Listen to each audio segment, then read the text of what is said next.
പഞ്ചായത്തിലെ കുഴിങ്ങര CHM ക്ലബ്ബിൽ police കയറി കുട്ടികളെ അകാരണമായി മർദ്ദിച്ചതായി പരാതി. സംഭവത്തിൽ പ്രതിഷേധവുമായി യൂത്ത് ലീഗ് രംഗത്തെത്തി. കുറ്റക്കാരായ വടക്കേകാട് SHO അടക്കമുള്ള പോലീസുകാർക്കെതിരെ നടപടി സ്വീകരിക്കണമെന്ന് മുസ്ലിം യൂത്ത് ലീഗ് ജില്ലാ ജനറൽ സെക്രട്ടറി നൌഷാദ് തെരുവത്ത് ആവശ്യപ്പെട്ടു. വടക്കേകാട് പോലീസ് കുട്ടികളെ അകാരണമായി മർദ്ദിക്കുകയായിരുന്നുവെന്ന് യൂത്ത് ലീഗ് ആരോപിച്ചു. റമദാനിലെ രാത്രി നമസ്കാരത്തിന് പള്ളിയിൽ പോയി മടങ്ങി റിലീഫ് പ്രവർത്തനങ്ങൾ ഒരുക്കുന്നതുമായി ചർച്ച ചെയ്യുന്നതിനിടയിലാണ് വടക്കേകാട് പോലീസുകാർ ക്ലബ്ബിലെത്തി അതിക്രമം നടത്തിയതെന്ന് പറയുന്നു. നാട്ടിലെ ലഹരി ക്രിമിനൽ സംഘത്തെ കൈകാര്യം ചെയ്യാൻ മിടുക്കു കാണിക്കേണ്ട പോലീസ് പകരം അത്തരം മാഫിയകൾക്ക് മുമ്പിൽ വിധേയരായി നിൽക്കുകയാണെന്നും കുറ്റക്കാരായ പോലീസുകാർക്കെതിരെ നടപടി സ്വീകരിക്കണമെന്നും അല്ലാത്തപക്ഷം ശക്തമായ സമരം നടത്തുമെന്നും നൌഷാദ് തെരുവത്ത് പറഞ്ഞു.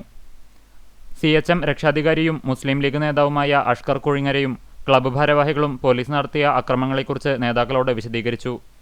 ജില്ലാ യൂത്ത് ലീഗ് വൈസ് പ്രസിഡന്റുമാരായ അലി അകലാട്, അസീസ് മന്നലാങ്കുന്ന്, നിയോജകമണ്ഡലം youth league general secretary RV Kabeer Faizy, panchayat youth league president Noufal Kuzhingara, general secretary KM Shajahan എന്നിവർ ജില്ലാ ജനറൽ സെക്രട്ടറിക്കൊപ്പം ഉണ്ടായിരുന്നു.